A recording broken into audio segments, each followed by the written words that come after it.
भारत की आक्रामक कार्रवाई के बाद पाकिस्तान बचने के रास्ते खोजने लगा। पाकिस्तान दुनिया भर में तनाव कम करने के लिए गुहार लगा रहा था और बुरी तरह पीटने के बाद इसी मजबूरी में 10 मई की दोपहर को पाकिस्तानी सेना ने हमारे डीजीएमओ को संपर्क किया। तब तक हम आतंकवाद के इंफ्रास्ट्रक्चर को बड़े पैमाने पर तबाह कर चुके थे। आतंकियों को मौत के घाट उतार दिया गया था। पाकिस्तान के सीने में बसाए गए आतंक के अड्डों को हमने खंडहर बना दिया था। इसलिए जब पाकिस्तान की तरफ से गुहार लगाई गई, पाकिस्तान की तरफ से जब ये कहा गया कि उसकी ओर से आगे कोई आतंकी गतिविधि और सैन्य दुस्साहस नहीं दिखाया जाएगा, तो भारत ने भी उस पर विचार किया। और मैं फिर दोहरा रहा हूं, हमने पाकिस्तान के आतंकी और सैन्य ठिकानों पर अपनी जवाबी कार्रवाई को अभी सिर्फ स्थगित किया है। आने वाले दिनों में हम पाकिस्तान के हर कदम को इस कसौटी पर मापेंगे कि वो क्या रवैया अपनाता है। साथियों, भारत की तीनों सेनाएं, हमारी एयरफोर्स, हमारी आर्मी और हमारी नेवी, हमारी border security force BSF, Bharat के अर्धसैनिक बल लगातार अलर्ट पर है।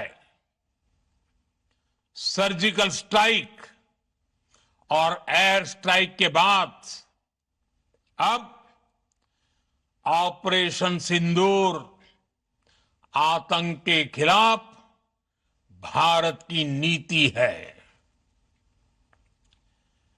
ऑपरेशन सिंदूर ने आतंक के खिलाफ लड़ाई में एक नई लकीर खींच दी है। एक नया पैमाना, न्यू नॉर्मल तय कर दिया है। पहला, भारत पर आतंकी हमला हुआ तो मुंह तोड़ जवाब दिया जाएगा। हम अपने तरीके से, अपनी शर्तों पर जवाब देकर रहेंगे। हर उस जगह जाकर कठोर कार्रवाई करेंगे जहां से आतंक की जड़ें निकलती हैं। दूसरा, कोई भी न्यूक्लियर ब्लैकमेल भारत नहीं सहेगा। न्यूक्लियर ब्लैकमेल की आड़ में पनप रहे आतंकी ठिकानों पर भारत सटीक और निर्णायक प्रहार करेगा। तीसरा, हम आतंक की सरपरस्त सरकार और आतंक के आकाओं को अलग अलग नहीं देखेंगे। ऑपरेशन सिंदूर के दौरान दुनिया ने पाकिस्तान का वो घिनौना सच फिर देखा है, जब मारे गए आतंकियों को विदाई देने पाकिस्तानी सेना के बड़े बड़े अफसर उमड़ पड़े। स्टेट स्पॉन्सर्ड टेररिज्म का यह बहुत बड़ा सबूत है। हम भारत और अपने नागरिकों को किसी भी खतरे से बचाने के लिए लगातार निर्णायक कदम उठाते रहेंगे।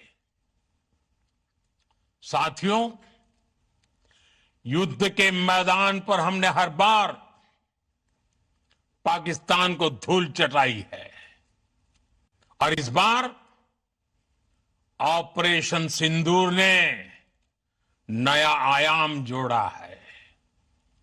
हमने रेगिस्तानों और पहाड़ों में अपनी क्षमता का शानदार प्रदर्शन किया और साथ ही न्यू एज वॉरफेयर में भी अपनी श्रेष्ठता सिद्ध की।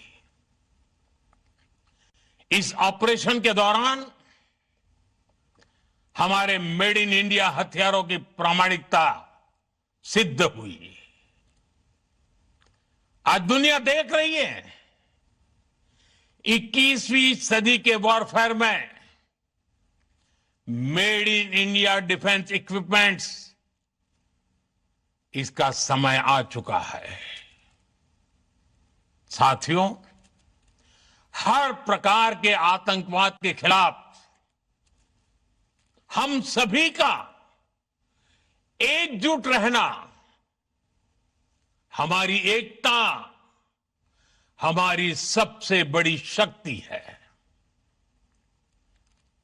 निश्चित तौर पर यह युग युद्ध का नहीं है, लेकिन ये युग आतंकवाद का भी नहीं है।